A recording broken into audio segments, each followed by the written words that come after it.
सुनवाई लक्ष्य से एक दिन पहले ही पूरी कर ली। संवैधानिक पीठ के सभी जजेस कल से इस पर चर्चा करेंगे। उम्मीद है कि भगवान राम पर फाइनल फैसला तय तारीख से पहले आ जाएगा।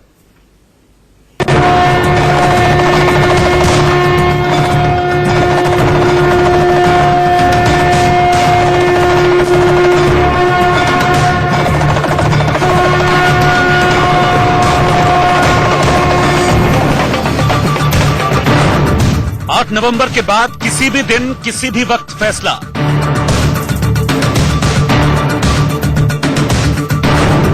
तेईस दिन बाद क्या खत्म होगा श्री राम का टेंट वाला वनवास?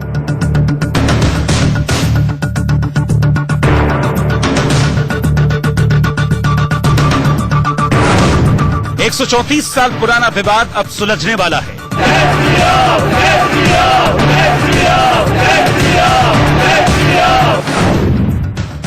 70 साल पुराने केस की 40 दिन चली सुप्रीम सुनवाई, अब फैसले की घड़ी आई। 6 अगस्त से अयोध्या पर सुप्रीम कोर्ट में लगातार सुनवाई का जो दौर शुरू हुआ था, शाम करीब 3:53 पर खत्म हुआ। सुप्रीम कोर्ट में दलीलें दर्ज हो गईं, जिरह पूरी हो गई। सीजेआई रंजन गोगोई की अध्यक्षता वाली 5 सदस्यीय संविधान बेंच ने अपना फैसला सुरक्षित रख लिया। को रिजर्व किया है और यह स्पष्ट किया है कि 23 दिन के अंदर में इस पूरे मामले पर फैसला आ जाएगा। मोल्डिंग ऑफ एक ऐसा मुकदमा, वरुण जी, एक ऐसा मुकदमा जो पिछले 150 साल से लंबित था। आप कह सकते हैं कि आज सर्वोच्च न्यायालय ने उस पर अपनी सुनवाई पूरी कर ली और अब फैसले का इंतजार हो। दुनिया की सबसे पुरानी विवाद जो 150 वर्ष से भी ऊपर की विवाद है, उसका पटाक्षेप 23 दिन के अंदर में, आज के बाद से 23वें दिन के अंदर में कंप्लीट हो जाएगा, पटाक्षेप हो जाएगा, निर्णय आ जाएगा। सुनवाई के 40वें दिन हिंदू पक्ष की ओर से निर्मोही अखाड़ा, हिंदू महासभा और राम जन्मभूमि न्यास की ओर से दलीलें रखी गई, तो वहीं सबसे आखिर में मुस्लिम पक्ष की तरफ से राजीव धवन ने अपनी दलील रखी। अब सुप्रीम कोर्ट में लिखित हलफनामा, लिखित दस्तावेजों को जमा कराने के लिए सभी पक्षों को 3 दिन का समय दिया गया है। Written submissions moulding of the relief पे, और कोर्ट ने इस मामले में जजमेंट रिजर्व कर लिया है, फैसला सुरक्षित कर लिया है। अब सुप्रीम कोर्ट 17 नवंबर से पहले कभी भी फैसला सुना सकती है। और 3 दिन के अंदर जो उन्होंने कहा है उसमें क्या नहीं, मोल्डिंग ऑफ रिलीफ पे कोर्ट ने कहा है पार्टीज को कि जिसको भी मोल्डिंग ऑफ रिलीफ पे अपने रिटन सबमिशन देने हैं वो 3 दिन के अंदर सबमिट करे सुप्रीम कोर्ट के सामने। सीजेआई ने सुनवाई के लिए 17 अक्टूबर की डेडलाइन तय की थी, लेकिन उन्होंने एक दिन पहले ही सुनवाई पूरी कर मानो अपने इरादे जाहिर कर दिए। सीजेआई रंजन गोगोई 17 नवंबर को रिटायर हो रहे हैं, इसीलिए उम्मीद है कि 17 नवंबर से पहले अयोध्या पर फाइनल फैसला आ जाएगा।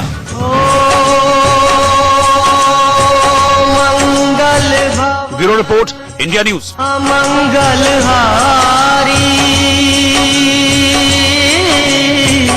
रवहु सुदशरथ अजर बिहारी। राम सिया राम जय जय राम। राम सिया राम जय जय राम। खबर की खबर यह है कि सुप्रीम कोर्ट में सुनवाई के वक्त कई बार बाबर औरंगजेब का नाम आया, साथ ही बाहर से आए आक्रमणकारियों को लेकर भी दलीलें दी गईं। इस बीच मुस्लिम पक्ष के वकील ने दबे हुए शब्दों में राम को भी बाहरी बता दिया।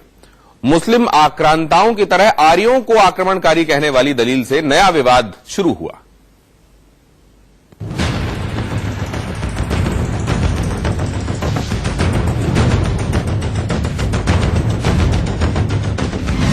राम मंदिर पर बहस आखिरी दौर में थी।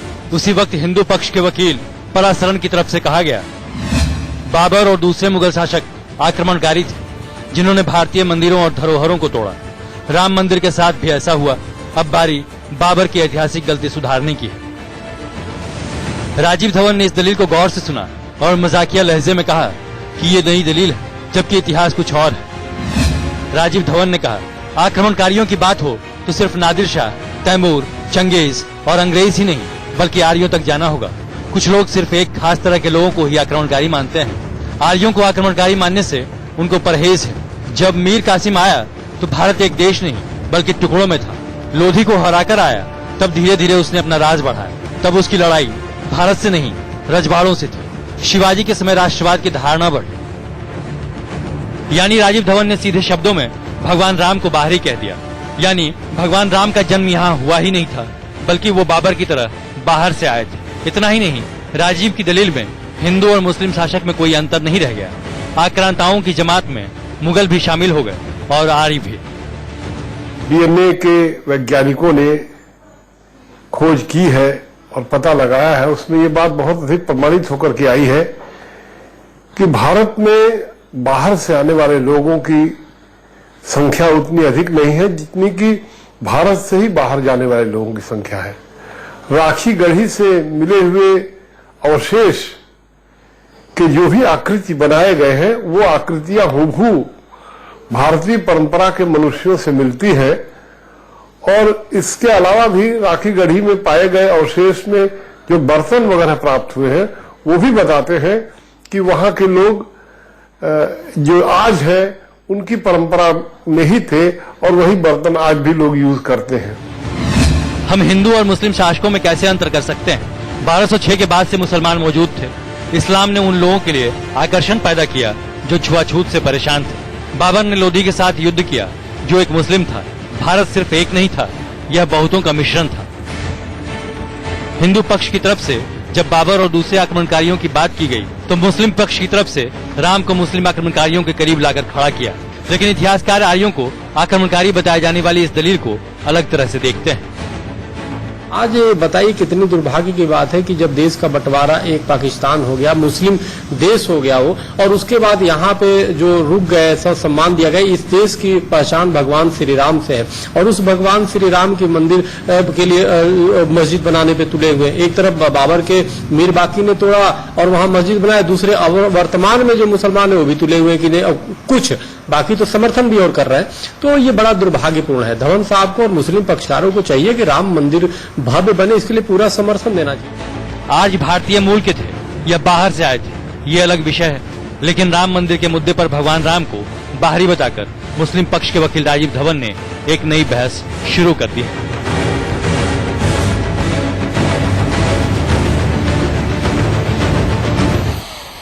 और खबर की खबर यह कि अयोध्या केस की सुनवाई के आखिरी दिन एक एक लम्हा, एक एक सेकंड कीमती था। और इस बीच सुप्रीम कोर्ट में मुस्लिम पक्ष के वकील राजीव धवन ने कुछ ऐसा कर डाला कि चीफ जस्टिस तक नाराज हो गए। क्या था पूरा मामला, ये रिपोर्ट बताएगी।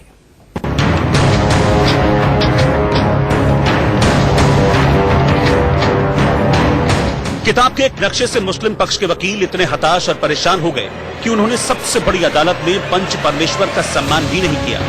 क्या इस नक्शे में कुछ ऐसा है जो सुनवाई में सबसे अहम सबूत बन गया है? इलाहाबाद हाई कोर्ट ने भी लिखा है कि 200 साल से हिंदू लोगों की आस्था थी कि यह जन्म स्थान है। ये प्रमाण नहीं, हमने पहली बार प्रमाण के आधार पर दिया है कि यह 5-6 महीने प्रमाण दिए हैं, दस्तावेजी प्रमाण है। बहस के दौरान हिंदू महासभा के वकील विकास सिंह ने ऑक्सफोर्ड की किताब का हवाला दिया और राम जन्म स्थान की पुष्टि की और एक नक्शे की बात की। ऑक्सफोर्ड की जिस किताब का हवाला दिया गया है उसमें 1810 का नक्शा है जिसमें 3 गुंबद के नीचे राम मंदिर लिखा है। इसी बात पर मुस्लिम पक्ष के वकील राजीव धवन इतना भड़क गए कि उन्होंने सबसे बड़ी अदालत में सबसे बड़ा दुस्साहस कर दिया। कॉपी आप कोर्ट को देते हो तो उसकी कॉपी आपको विपक्षी पार्टियों को भी देना होता है। जब उन्होंने वो राम जन्मभूमि का नक्शा राजीव धवन जी जो बाबरी पक्ष की तरफ से अपीयर कर रहे हैं उनको दिया, तुरंत उन्होंने उस पूरे नक्शे को फाड़ दिया और ये कह के फाड़ दिया कि हम इसको मानते ही नहीं। ये बहुत ही दुर्भाग्य है। इसके बाद सीजीआई नाराज हो गए और सीजीआई नाराज होने के बाद उन्होंने फिर कहा कि अगर ऐसे आप काम करेंगे तो हम कोर्ट की प्रोसीडिंग तुरंत खत्म कर देंगे। माननीय सर्वोच्च न्यायालय के समक्ष हिंदू महासभा ने एक नक्शा प्रस्तुत किया था अपनी सुनवाई के दरमियान।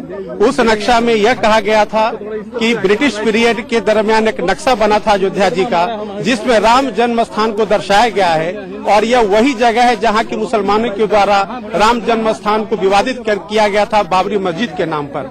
जब इस नक्शे को प्रस्तुत किया गया, जबकि यह नक्शा माननीय उच्च न्यायालय के रिकॉर्ड का पार्ट है, कन्वीनियंस कंपाइलेशन के रूप में जब दिया गया और उसकी एक प्रति राजीव धवन साहब को दी गई, उन्होंने उसको टुकड़ों में विभाजित कर दिया, यह कहते हुए कि यह ऑफ द रिकॉर्ड डॉक्यूमेंट है, हम इसको नहीं मानते।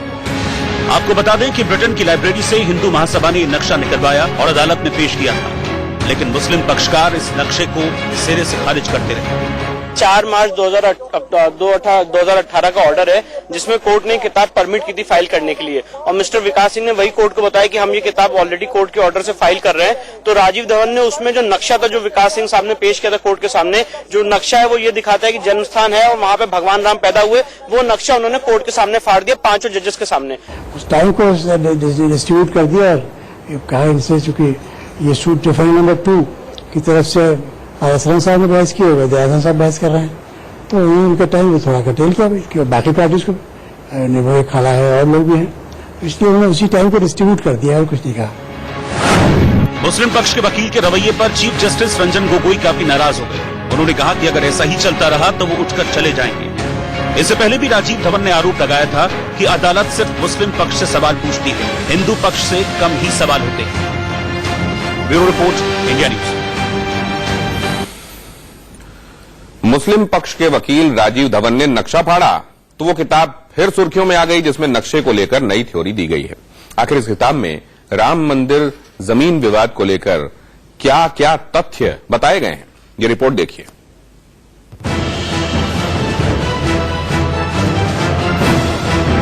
किशोर कुणाल राम मंदिर आंदोलन से जुड़ा वो नाम है जिन्होंने लंबे शोध के बाद वो तथ्य सामने रखे जिससे अदालत में हिंदू पक्ष की दलीलों को ठोस आधार मिला।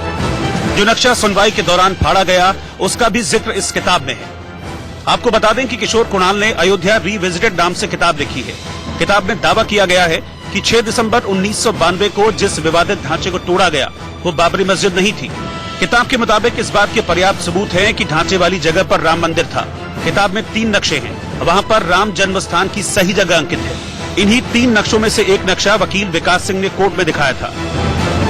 पहली बार नक्शा मैंने क्यों बनवाया, क्योंकि माननीय उच्चतम न्यायालय बार बार पूछ रहा था कि भगवान राम का जन्म स्थान कहाँ था, कोई इसको निर्धारित कर सकता है।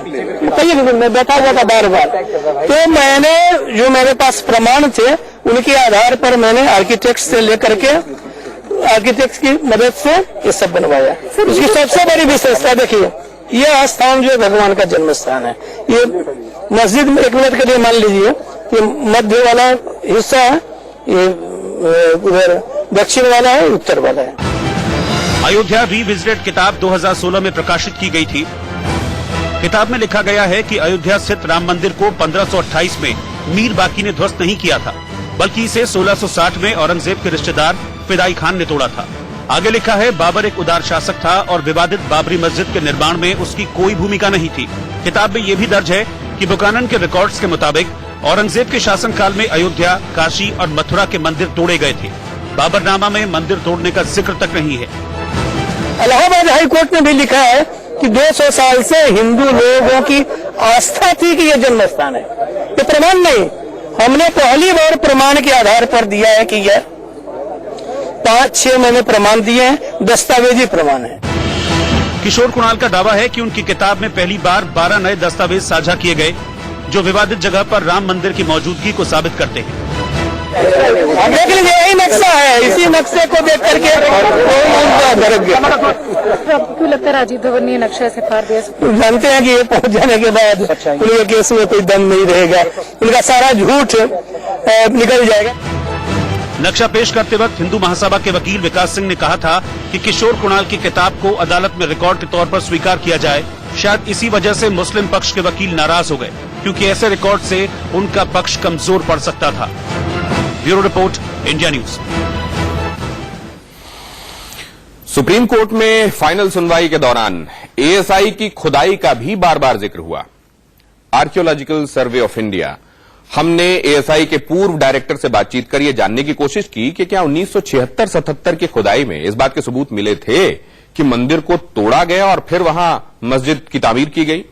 सुनिए एएसआई के डायरेक्टर रहे के मोहम्मद ने क्या बताया। सर, जो एक्सकवेशन तब हुआ 1976-77 पीरियड में, उसके फाइंडिंग्स कितने महत्वपूर्ण होंगे इस केस जो अभी कंक्लूजन हो रहा है उसका हियरिंग, कितना वो एविडेंस कितना महत्वपूर्ण होगा जजमेंट में? नहीं, ये जितने भी आर्कियोलॉजिकल एविडेंस है, स्पेशली टेम्पल पिलर्स है, देन टेम्पल पिलर बेसिस है, देन मंदिर का जो प्रणाला है, जो अमल का है, शिगरा का जो पोर्शन है और टेराकोटास है तो 263 terracottas of living beings and then Vishnuhari शिलाफलक, all these are important historical evidences. ये सारे जो बहुत ही क्रूड है और टेराकोटास है तो 263 terracottas of living beings and then Vishnuhari शिलाफलक, all these are important historical evidences. ये सारे जो बहुत ही क्रूशियल एविडेंस है। It is on the basis of these evidences, ASA has to come to the conclusion that there was a huge temples. तो ये सारी चीजें जो ना बहुत ही क्रूशियल एविडेंस होगा कोर्ट के लिए। क्वेश्चन ये आ रहा है कि शायद ये एक नॉर्मल हाउस भी हो सकता है या जैन या बुद्धिस्ट प्लेस ऑफ वर्शिप भी हो सकता है। ये सही इतना कंक्लूसिवली कैसे कह सकता है कि ये हिंदू टेम्पल था या राम टेम्पल था? देखिए, जो अलेक्जेंडर कनिंघम जो कह रहे हैं कि he is talking about a larger जो अयोध्या है, ये राम जन्मभूमि की बात नहीं है। ये अगेन ये लोग जो कंफ्यूजन क्रिएट कर रहे हैं एक लार्जर अयोध्या में, क्योंकि जो भी पुराने जो जगह थे तो उसमें हिंदू टेम्पल भी होता था, जैन टेम्पल भी, बुद्धिस्ट टेम्पल भी होता था। तो वो हनुमानगढ़ी के आसपास जो ना ये बुद्धिस्ट टेम्पल्स वगैरह जो ना होने की संभावना है, जैन टेम्पल्स भी होने का संभावना है। ये हर जगह पे इंडिया का जो विलेजेस जितने भी थे या टाउन्स थे उसका कॉन्स्टिट्यूशन ही ऐसा था। लेकिन ये कंफ्यूजन क्रिएट करने के लिए यहाँ इस तरह की कोई एविडेंसेस नहीं मिला। सर, एक सवाल उठ रहा है आपके पर्सनल रोल के बारे में। काफी लोग कह रहे हैं कि जब ये एक्सकवेशन हुआ 76-77 में, मोहम्मद साहब तभी कॉलेज में थे, एएमयू थे, वो इतना पूरा हिस्सा नहीं थे, इस टीम का हिस्सा नहीं थे, शायद एक साइट विजिट के लिए गए होंगे पर कंप्लीट पार्ट नहीं थे। इतना एलैबोरेटली कैसे बात कर सकते हैं फाइंडिंग्स के बारे में करके? इसके लिए एक बिफिटिंग रिप्लाई, क्योंकि ये लगातार 3 दिनों से ये लोग जो ना टाइम्स ऑफ इंडिया में एंड स्पेशली मलयालम जो चैनल्स है, इसमें मलयालम चैनल्स में भी, मलयालम न्यूज पेपर में भी चला रहे थे। लेकिन इसका बिफिटिंग रिप्लाई कल प्रोफेसर बीबी लाल खुद दिया है। अमेरिका में है, 98 years old है, लेकिन through this one email he has given A befitting reply. और मेरे साथ जो ना जो एक्सकवेशन में शामिल 3 लोग अभी जिंदा है, उन लोगों ने भी रिप्लाई दिया है। So that was enough for me and I was there for 2 months।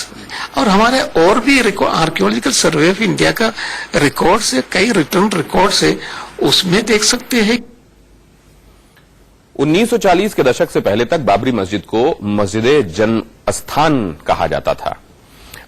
अब अयोध्या में मंदिर मस्जिद विवाद में अब तक क्या क्या हुआ है, इस रिपोर्ट के माध्यम से जानिए।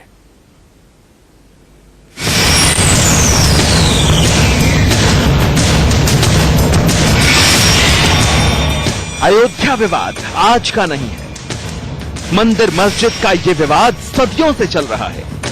आइए आपको इस पूरे विवाद की टाइमलाइन बताते हैं।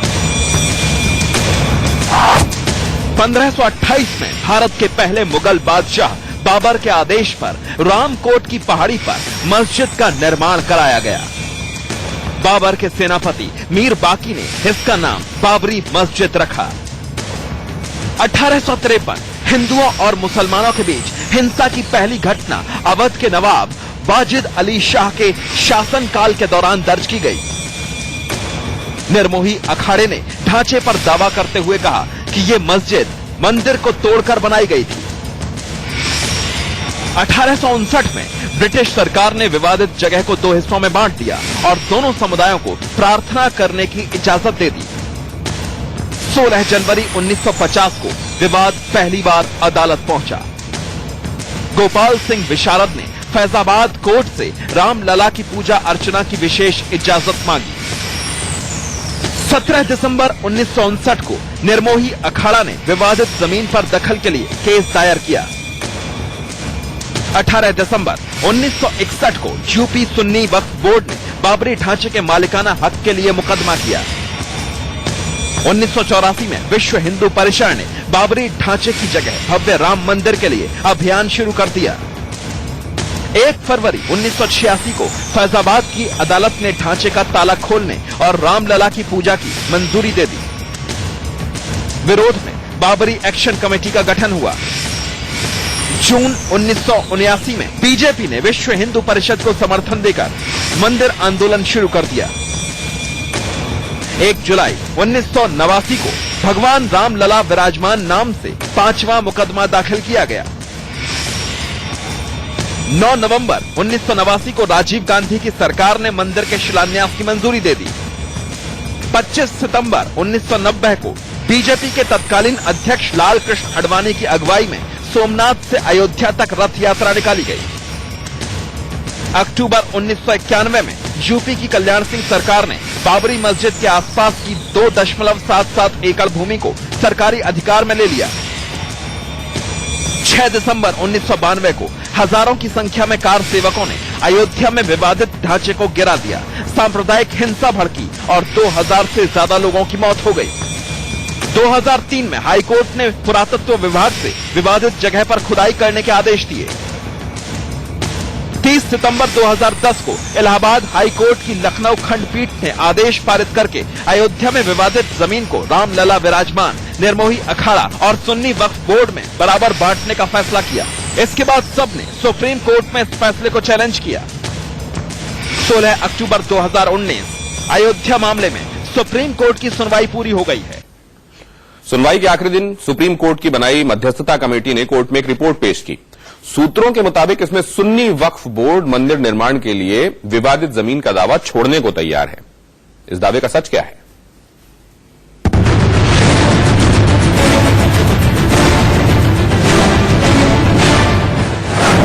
अयोध्या पर फैसले से पहले मध्यस्थता का महाअस्त्र। फैसले से पहले मुस्लिम पक्ष ने मान ली हार। मुस्लिम पक्ष अब मंदिर के लिए जमीन का दावा छोड़ने को तैयार। अयोध्या विवाद पर सुनवाई के आखिरी दिन जब सभी पक्ष धड़ाधड़ अपनी दलीलें पेश कर रहे थे, उसी दौरान जस्टिस कलीफुल्ला, श्री रविशंकर और श्रीराम पांचू वाली 3 सदस्यीय मध्यस्थता कमेटी ने भी सुप्रीम कोर्ट में अपनी एक रिपोर्ट पेश की। सूत्रों के मुताबिक मध्यस्थता कमेटी की रिपोर्ट में कहा गया है कि मध्यस्थता पैनल ने अयोध्या विवाद से जुड़े कई पक्षों के साथ 15 अक्टूबर को बड़ी बैठक की। ज्यादातर पक्ष चाहते हैं कि विवादित जमीन पर राम मंदिर बनाने की इजाजत दी जाए, मुसलमानों को सरकार के खर्च पर कहीं और मस्जिद के लिए जगह दी जाए, जबकि मुस्लिम पक्ष ने धार्मिक स्थान अधिनियम 1991 लागू करने की मांग की है। अधिनियम के तहत 1947 में मौजूद धार्मिक स्थलों पर यथास्थिति बनाए रखने का प्रावधान है। इसमें 2 चीजें, एक सबसे पहले ये सुनाई दे रहा है कि सुन्नी वक्फ बोर्ड ने ऐसी कोई लेटर दिया है। अगर वो लेटर दिया भी होगा, ये माननीय कोर्ट पर निर्भर करता है कि उस लेटर को वे एक्सेप्ट करते या नहीं करते। ये कोर्ट का फैसला होगा। क्या मुस्लिम पक्ष विवादित जमीन से अपना दावा छोड़ने को तैयार होगा? इस पर जब मुस्लिम पक्ष के वकील जफरयाब जिलानी से हमने सवाल किया तो उन्होंने क्या कहा, ये सुनिए। खबरें आ रही हैं कि सुन्नी सेंट्रल वक्फ बोर्ड जो है वो अपनी याचिका वापस ले सकती है। हमारे पास कोई किला नहीं, आप लोगों के पास होगी, हमारे पास कोई किला नहीं। तो क्या उसको हमारे अफवाह समझा जाए? हमारे पास कोई किला नहीं केस होने वाला।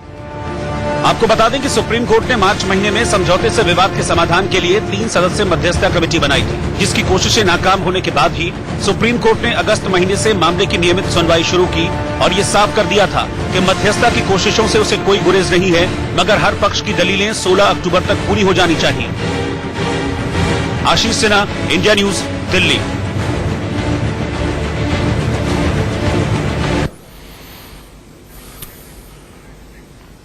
जी, अभी अयोध्या से जुड़े हुए कुछ और पहलू आपको बताएंगे, लेकिन पहले आपको दिखा देते हैं इस वक्त की सुर्खियां। बड़ी खबर के प्रस्तुत करता है सच्ची सहेली। कहती है कि फैसला चाहे जिसके पक्ष में आए, लेकिन भारत ऐसा होना चाहिए।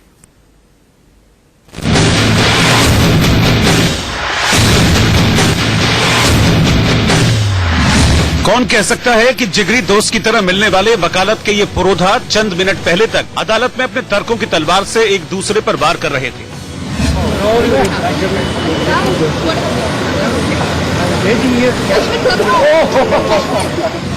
एक तरफ मुस्लिम पक्ष के वकील राजीव धवन हैं, तो दूसरी ओर हिंदू पक्ष के वकील के परासरन। नफरत से भरे दौर में इंडिया न्यूज के कैमरे में कैद ये एक दुर्लभ तस्वीर है।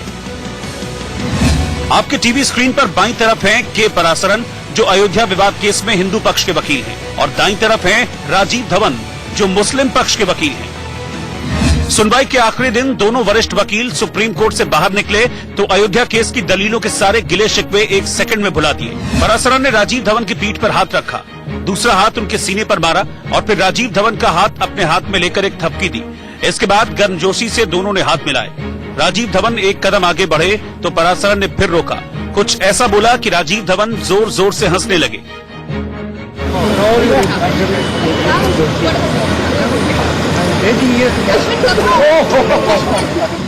बातचीत के दौरान दोनों एक दूसरे का हाथ पकड़े रहे। इसके बाद राजीव धवन ने परासरन के हाथ पर थपकी दी और हाथ पकड़कर 5 बार हिलाया। इसके बाद वहां मौजूद जूनियर वकील भी हंस पड़े।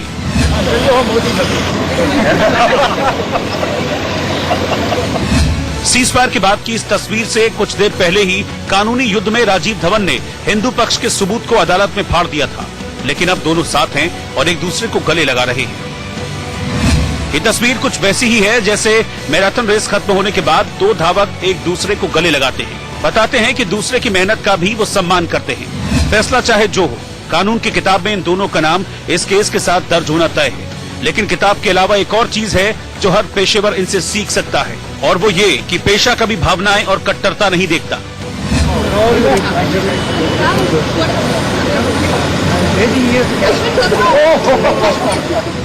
आशीष सिन्हा, दिल्ली, इंडिया न्यूज।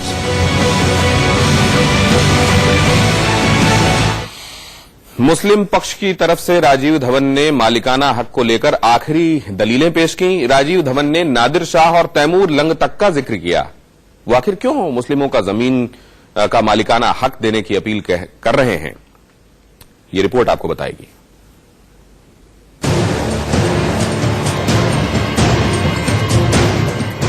राजीव धवन ने बाबर के मस्जिद के निर्माण को लेकर ग्रांट और लगान माफी के दस्तावेज के साथ मालिकाना हक का दावा किया।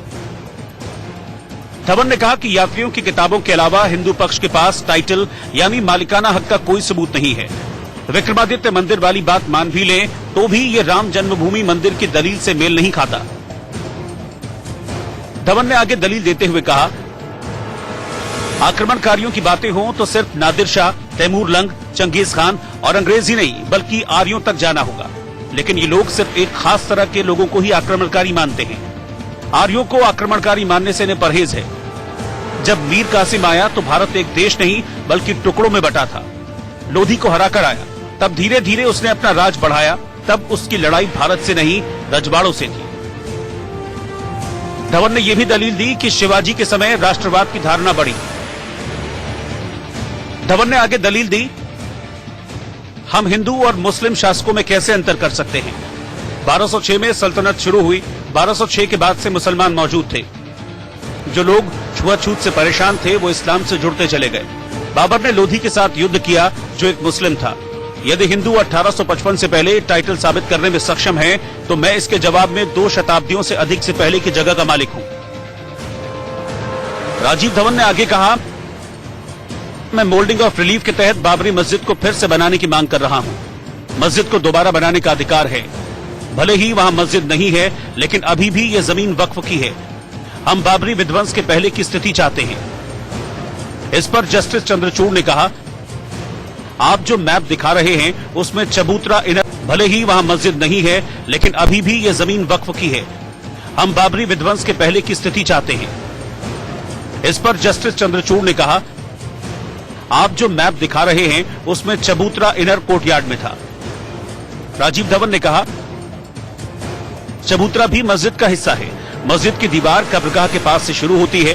डोम एरिया पश्चिम में, पूर्व में रेलिंग और चबूतरा आउटर कोर्टयार्ड में था। 17x21 का चबूतरा था। सब बाहरी अहाते का हिस्सा था। इसके बाद जस्टिस चंद्रचूड़ ने नक्शा दिखाते हुए पूछा, लेकिन ये चबूतरा तो अंदर है, हिंदुओं को वहां तक जाने की इजाजत भी थी। इस पर धवन ने कहा कि धारणा गलत है, आपने शायद नक्शा गलत पकड़ा हुआ है। अब देखिए, मस्जिद के दोनों ओर कब्रिस्तान है और हमारी मस्जिद यहां से शुरू होती है।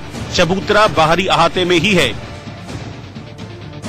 इसके बाद राजीव धवन ने मशहूर शायर इकबाल की गजल पढ़ी, मजहब नहीं सिखाता आपस में बैर रखना, हिंदी है हम, वतन है हिंदुस्तान हमारा। Bureau report, India news. और आइए अब ये समझते हैं कि राम जन्मभूमि पर मालिकाना हक को लेकर रामलला विराजमान की तरफ से क्या दलीलें प्रस्तुत की गईं।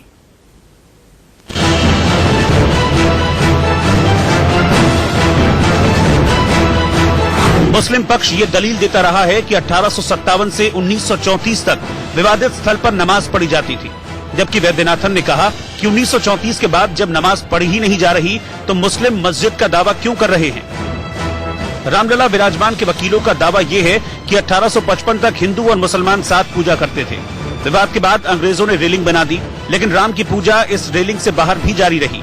मुगलों ने जबरन मंदिर तोड़कर वहां मस्जिद बनवाई थी। ये जमीन वो वापस लेकर रहेंगे। राम जी ने चाहा तो वास्तव में आज फाइनल दिन होगा और आज का दिन बड़ा ऐतिहासिक होगा श्री राम जन्मभूमि विवाद को लेकर के। और जो इतने दिनों तक विवाद बना रहा तो आज निश्चित रूप से विवाद का पटाक्षेप होगा और जल्द ही निर्णय आएंगे, लेकिन आज भी ऐतिहासिक दिन होगा। और मैं माननीय सुप्रीम कोर्ट को भी बधाई देता हूं कि माननीय सुप्रीम कोर्ट ने जिस तत्परता से सुनवाई किया है और जिस तेजी से सुनवाई किया है, सबकी भावनाओं का सम्मान रखा है, तो निश्चित रूप में आने वाले कल जो है देश के लिए भी अच्छा होगा और आपसी धार्मिक सद्भाव के लिए भी अच्छा होगा। वहीं मुस्लिम पक्ष के वकील राजीव धवन ने अंतिम दलील में कहा, पहले बाहरी आंगन के राम चबूतरे पर पूजा होती थी, लेकिन 1949 में मूर्ति को बाहरी आंगन से हटाकर बीच वाले गुंबद के नीचे रख दिया गया। धवन ने पीठ को बताया कि बाबरी के अंदर देवी देवताओं की प्रतिमा का प्रकट होना चमत्कार नहीं था। 22-23 दिसंबर 1949 की रात उन्हें रखने के लिए सुनियोजित तरीके से हमला किया गया। मुस्लिम पक्ष तो पहले से कहता है कि जितना जल्दी हो सके उतना जल्दी इसको फारिग किया जाए, क्योंकि इसकी वजह से देश में बहुत नफरत फैल रही है। ये जितना जल्दी हो जाएगा, इधर हो या इधर हो। लेकिन एक बात मैं कहना चाहता हूं कि हमें पूरी उम्मीद है कि बाबरी मस्जिद के हक में फैसला आएगा। ये देश धर्मनिरपेक्ष है, संविधान धर्मनिरपेक्ष है, सरकार भी धर्मनिरपेक्ष होती है। सरकार जो है ऐसा नहीं कर सकती कि बाबरी मस्जिद के हक में फैसला आए और फिर अध्यादेश लाने की बात करे। अगर आप ऐसा करोगे तो कहीं ना कहीं आपने जो संविधान की शपथ ली है कि मैं निर्विरोध और बगैर किसी भेदभाव के काम करूंगा, तो कहीं ना कहीं उस पर प्रश्न चिन्ह लगेगा। रामलला विराजमान को सुनवाई के आखिरी दिन अपनी बात रखने के लिए 45 मिनट का वक्त दिया गया था। आशीष सिन्हा, इंडिया न्यूज। रामलला के वकील के बाद राम जन्मभूमि पुनरुद्धार समिति ने सुप्रीम कोर्ट में दलीलें पेश की। पहले लिमिटेशन पर लिखित जवाब के बाद आज इनके वकील ने भी जोरदार बहस की।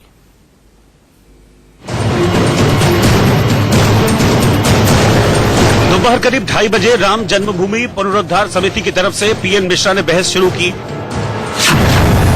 पीएन मिश्रा ने कहा, मुस्लिम पक्ष के पास कब्जे को लेकर कोई अधिकार नहीं है, लेकिन हिंदू पक्ष के पास सबूत है। जहांगीर के समय यात्री विलियम फिलिमिच ने देखा था कि वहां हिंदू पूजा कर रहे हैं। 1858 के गजेटियर में ये पहली बार सामने आया कि मुस्लिम और हिंदू दोनों वहां प्रार्थना करते थे। उससे पहले मुस्लिम वहां नमाज अदा करते थे, इस बात के सबूत नहीं थे। हमारी पूजा हमेशा चलती रही है, लेकिन मुस्लिम के संबंध में ऐसा कोई सबूत नहीं है। पुनरुद्धार समिति के वकील की दलील पर जस्टिस बोबड़े ने कहा, आप क्रोनोलॉजी पर बहस न करें, अपनी बातें लिखित में कोर्ट में दाखिल करें। जस्टिस चंद्रचूड़ ने कहा, आप इस्लामिक कानून पर बहस न करें, आप लिमिटेशन पर बहस करें। इसके बाद पीएन मिश्रा ने कहा, इस बात के कई सबूत हैं कि सैकड़ों की संख्या में साधु थे जो मुस्लिम को नमाज के लिए नहीं जाने देते थे। लिमिटेशन को लेकर कोर्ट के कई फैसले हैं। लिमिटेशन की समय सीमा 6 साल होती है, जिस दौरान मुस्लिम पक्ष की तरफ से याचिका दाखिल नहीं हुई। इसके बाद पीएन मिश्रा ने कहा, लिमिटेशन को लेकर हमने लिखित जवाब दिया है। सुप्रीम कोर्ट में तो 40 दिनों की दलीलें दी गई, लेकिन श्री राम जन्मभूमि पुनरुद्धार समिति जिस दिन से सूट फाइल हुआ है सन 1989 से, जिसके संरक्षक जगतगुरु शंकराचार्य स्वामी स्वरूपानंद सरस्वती जी हैं, उनके तत्वाधान में सन 1989 से लगातार हम अपनी दलीलें देते आए हैं। हमें आशा ही नहीं, पूर्ण विश्वास है कि हमारे द्वारा दिए गए साक्ष्य सबूत प्रमाणों को न्यायालय न्याय की कसौटी पर कसेगा। यहां एक छोटे से ब्रेक के लिए रुकेंगे।